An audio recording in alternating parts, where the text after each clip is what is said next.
There's a moment, and it happens to all of us, when we finally draw that line in the sand, when we stand up, plant our feet, and say, I know who I am, I know what I deserve. And when that happens, people who were used to controlling us, they feel it. And if they can't manipulate you anymore, they don't just walk away quietly. They pull out their dirtiest tricks. When manipulation doesn't work, the first move many people make is to emotionally detach. Not in a healthy, respectful way, but as a weapon. It can be subtle at first. Maybe they stop returning your calls as quickly. Maybe their warm texts turn cold, curt, transactional. The conversations that used to be easy and full of laughter suddenly feel like walking on broken glass. And if you notice and say something, they act confused, innocent, I'm just busy, you're overthinking things. This emotional distance is not accidental. This silent punishment meant to trigger an old fear wired deep inside all of us, the fear of being left behind, the fear of losing connection, the fear that if we stand too firmly in who we are, we'll end up alone, because emotional connection is survival. From the time we are tiny, helpless children, connection means safety. To be ignored, to be emotionally starved, feels like danger on a primal level. People who weaponize emotional distance know this. Whether they know it consciously or not, they are hoping to make the silence louder than your self-trust. They want you to feel uncomfortable enough to backtrack, to soften your boundaries, to hand back your power, not because you were wrong, but because the loneliness felt unbearable. But here's the truth they don't want you to remember. Their sudden coldness isn't about your worth, it's about their discomfort with your strength. When you grow, when you shift, when you finally start asking for what you need and deserve, it threatens the system where they always had the upper hand. And when they realize they can no longer control you with words, they'll try to control you with absence. It's a form of manipulation that says, look how easily I can leave you. But the real question is, if love was conditional on your obedience, was it ever really love at all? Standing in your truth might mean sitting in some really painful silence. It might mean watching someone you care about step back instead of stepping up. And it hurts. It hurts like hell. But that pain isn't proof you're doing the wrong thing. It's proof you're doing the brave thing. Choosing yourself, even when they withhold affection, is an act of radical courage. When the emotional detachment threat shows up, breathe through it, cry if you need to, grieve if you must, but do not betray yourself just to earn back the comfort of their approval. You were not born to beg for scraps of connection. You were born to belong fully, freely, unapologetically. When emotional distance doesn't pull you back into line, they'll often reach for a tool that's even more insidious, guilt and shame. It starts subtly, a comment here, a sigh there. Maybe they say things like, after everything I've done for you, this is how you treat me, or I guess I just don't matter to you anymore. It's not a direct attack that would be too easy to spot. No, guilt tripping is sneakier. It's designed to make you second guess yourself, to take your strength, your boundary, your self-protection, and reframe it as cruelty. Because if they can make you feel bad for choosing yourself, maybe, just maybe, you'll hand your power back to them willingly. Here's the dangerous part. Guilt and shame are potent because they hit us where we're most vulnerable. Most of us were raised to believe that being good means being agreeable, selfless, accommodating. So when someone paints your boundary as an act of betrayal, your heart aches to fix it. Your instincts scream, make it right, be the bigger person, don't hurt them. But here's the truth that guilt trippers don't want you to see. You are not hurting them by honoring your limits. You are hurting the version of them that depended on your lack of limits. Shame is guilt's sharper, meaner cousin. If guilt says you did something bad, shame says you are bad. They won't just make you feel like you made a mistake. They'll make you feel like you are the mistake. You've changed. You're selfish now. You're not the person I used to know. Those words aren't observations. They're weapons. They are meant to make you believe that your growth is a character flaw, that your evolution is abandonment, that your boundaries are cruelty. But let's be clear, you are allowed to grow. You are allowed to evolve. You're allowed to choose yourself, even if it inconveniences someone else's idea of you. And people who love you healthily will never make you carry the weight of their disappointment as proof of your love. They will never ask you to shrink, to silence yourself, to stuff down your knees just to keep them comfortable. Guilt tripping and shame are desperate attempts to rewrite the story, to cast themselves as the victim and you as the villain. Because when manipulation fails, rewriting the narrative becomes plan B. But here's the secret. You don't have to play the role they wrote for you. You can feel the pull of guilt without letting it drag you under. You can hear the whispers of shame without making them your truth. You can choose to disappoint others in order to stay loyal to yourself. And that, my friend, is integrity at its most courageous. Real love, love worth holding on to, doesn't use guilt as a leash or shame as a shackle. Real love says, I respect who you're becoming, even if it challenges who I thought you were. So the next time someone tries to guilt you back into submission or shame you for growing, pause, breathe, put your hand over your heart and remind yourself, my worth is not up for debate. My boundaries are not betrayals. My growth is not something to apologize for. You owe no one an apology for becoming who you were always meant to be. When emotional distance doesn't crack you, when guilt and shame don't drag you back into the old patterns, there's another card they'll often play. They'll make themselves the victim. It's a masterstroke of manipulation because it flips the entire script. Suddenly, they're not the one causing harm, you are. Suddenly, you're the bad guy for daring to set a boundary. Suddenly, your self-respect looks like cruelty. Your honesty looks like betrayal. And here's the wild part. Sometimes they truly believe it. Because people who are deeply uncomfortable with accountability will often twist reality in ways that protect their own self-picture. You'll hear things like, I can't believe you would do this to me. After everything I've done for you, this is how you treat me? I guess I was never enough for you.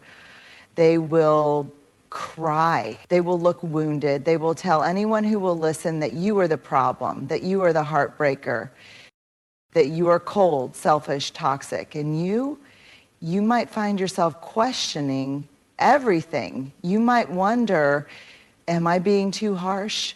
Am I being unfair? Maybe I should just apologize and smooth things over.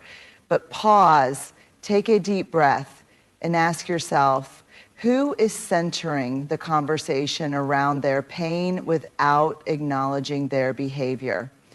Who is making your healthy boundary the source of their suffering instead of reflecting on why the boundary was needed in the first place?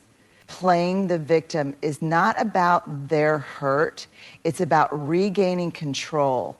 Because if they can make you feel responsible for their feelings, in other words, you're under $1 million a day, you probably make 10 million or less. And I don't mean cause someone else hurt, but because they benefited from the version of you that didn't have boundaries. You are not responsible for someone else's inability to deal with your growth. You are not responsible for someone else's refusal to respect your boundaries. It's uncomfortable. It's messy. It's heartbreaking to watch someone you care about wrap themselves in a story where you are the villain, especially when all you did was stand up for your own heart. But when they play the victim, it's not a sign you're doing something wrong. It's often a sign you're doing something profoundly right, refusing to carry responsibility for someone else's emotional labor. People who genuinely love you might feel hurt when you change, but they will not weaponize that hurt against you. They will not ask you to self-abandon to stay connected. If someone needs to rewrite history to make themselves the victim of your truth, it tells you everything you need to know about the health of the relationship. You don't have to fix their story. You don't have to defend yourself against every false narrative. You don't have to shrink back down to make their feelings more manageable. You can let them be wrong about you. You can let them spin their story while you walk in yours. A story that is messy and complicated, yes, but also brave and true. Because at the end of the day, you are not responsible for someone else's comfort. You are responsible for your own wholeness. So when they play the victim, don't play along. Hold your boundary, honor your growth, protect your peace. When emotional distance doesn't work, when guilt tripping and shame don't pull you back, when playing the victim doesn't get you to cave, they'll try something more corrosive. They'll start chipping away at your confidence, not with loud insults, not with open attacks. No, it's usually slower, subtler, death by 1,000 tiny cuts, a backhanded compliment here, a sarcastic comment there, a raised eyebrow when you talk about your dreams, a sigh when you share your plans, a laugh when you dare to believe in yourself. At first, it might not even register. You might brush it off. They're just joking. I'm being too sensitive. Maybe they just don't understand. But over time, those little moments add up. And suddenly you find yourself second-guessing things you used to be sure of. You find yourself hesitating before speaking up. You find yourself shrinking, questioning, doubting. That's not an accident. When someone feels threatened by your growth, they'll try to make you distrust your own instincts, because a confident you is a powerful you. And a powerful you is someone they can't control. So instead of attacking you head on, they'll sow tiny seeds of doubt. Are you sure you want to do that? That seems a little ambitious for you, don't you think? I mean, I guess if you really think you can pull it off, you used to be more grounded. Translation, I'm uncomfortable with how much you believe in yourself, so let me try to drag you back down to a level I can manage. Undermining your confidence isn't just about words, it's about energy. It's about the way their silence speaks volumes when you share a win. It's about how their support always feels conditional, hesitant, loaded with invisible strings.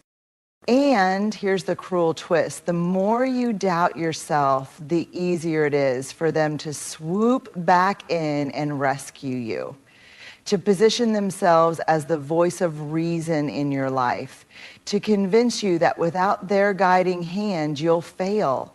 It's not guidance, it's not concern, it's control wrapped in faux concern.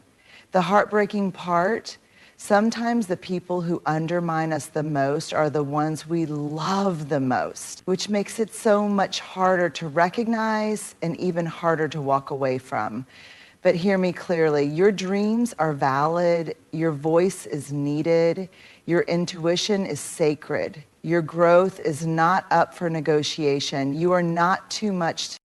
You are not delusional. You are not crazy for wanting more for your life. You are simply stepping into the fullness of who you were always meant to be.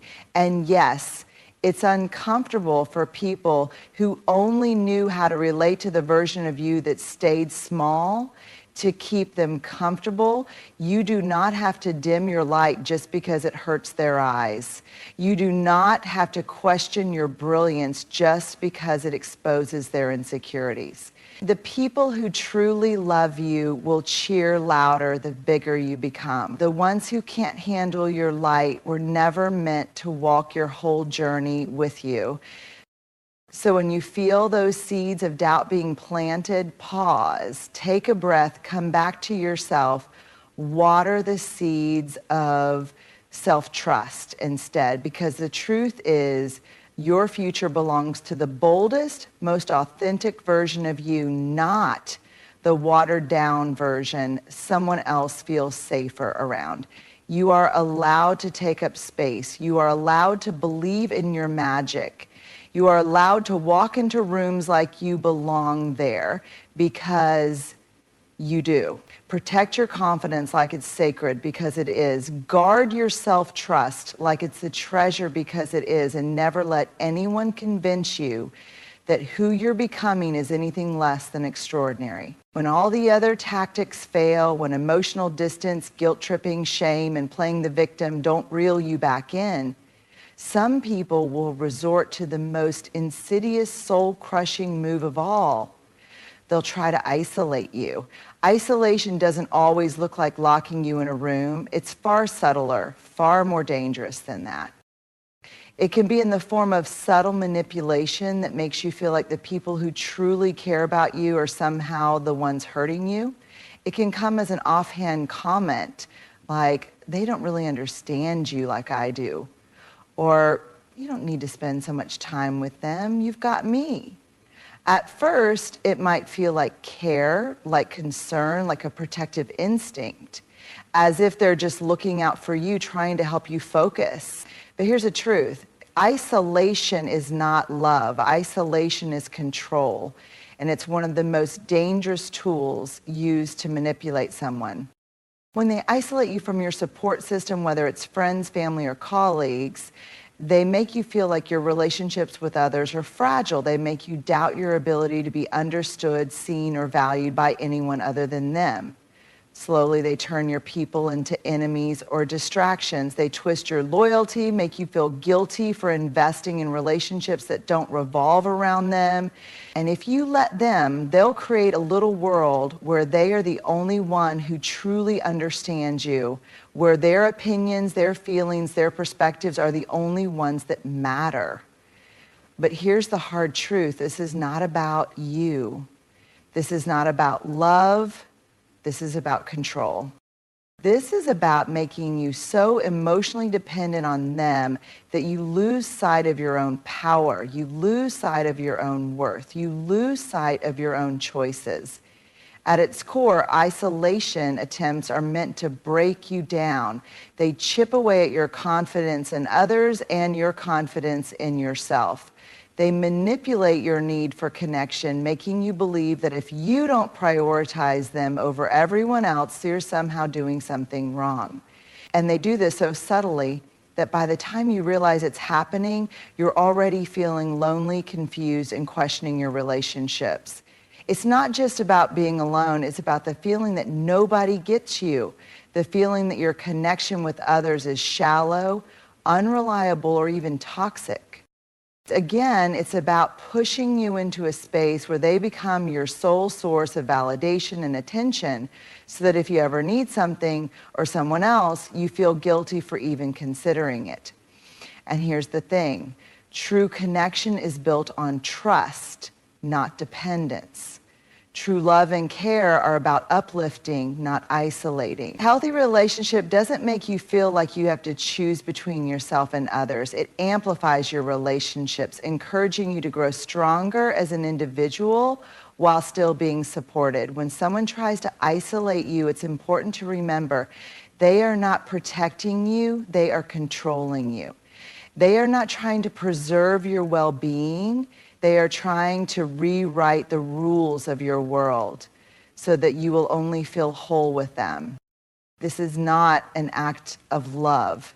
It's a calculated effort to limit your choices, to make you think your only option is to stay tethered to them, even when it costs you your peace, your relationships, and your self-worth. The scariest part of isolation attempts is the way they often disguise themselves as care. They'll say things like, I just want you to be happy. They don't really have your best interests at heart, but I do. You don't need to spend time with them. You're better off with me.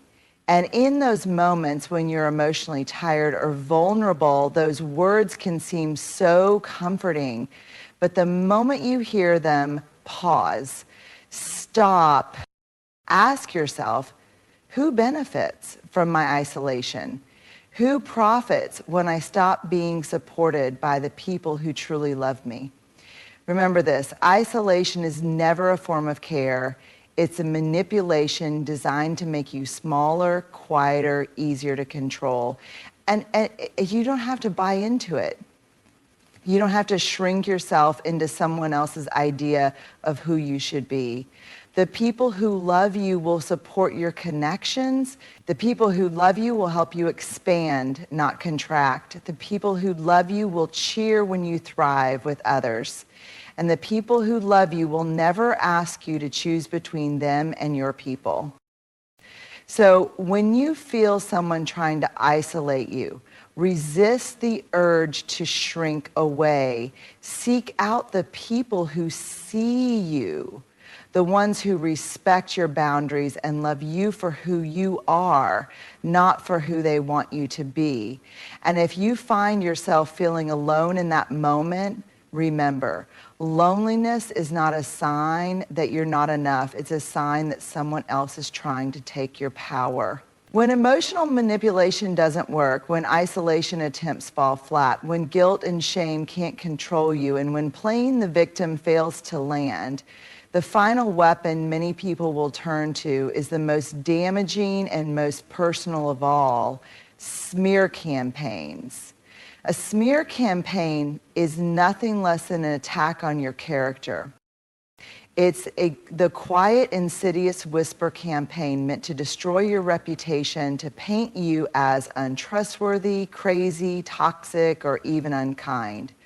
It's a calculated effort to rewrite the story of who you are, to make you the villain in a narrative that's been entirely invented. And it's done with the intention of shutting you down, of silencing you through fear and shame. They'll tell lies. They'll twist truths, they'll exaggerate flaws, they'll take private moments and spin them into a distorted, malicious tale that spreads like wildfire. At first, you might not even notice it. It may start as an offhand comment from someone you trust, someone you love. Did you hear what they're saying about you? I don't want to be involved, but people are starting to talk. Or worse, it may be more direct. You are still whole, you are still worthy, and you are still enough no matter what they say. If they tear you down in their words, you stand taller in your silence. If they spread falsehoods, you stand in your truth. If they try to make you small, you rise even bigger. And if they spread hatred, you respond with love. For yourself and for those who still see the real you. Because smear campaigns will always be a reflection of the insecurities, fears, and weaknesses of the person behind them. They will never be a reflection of your character, your integrity, or your worth. So hold your head high, let them gossip, let them talk,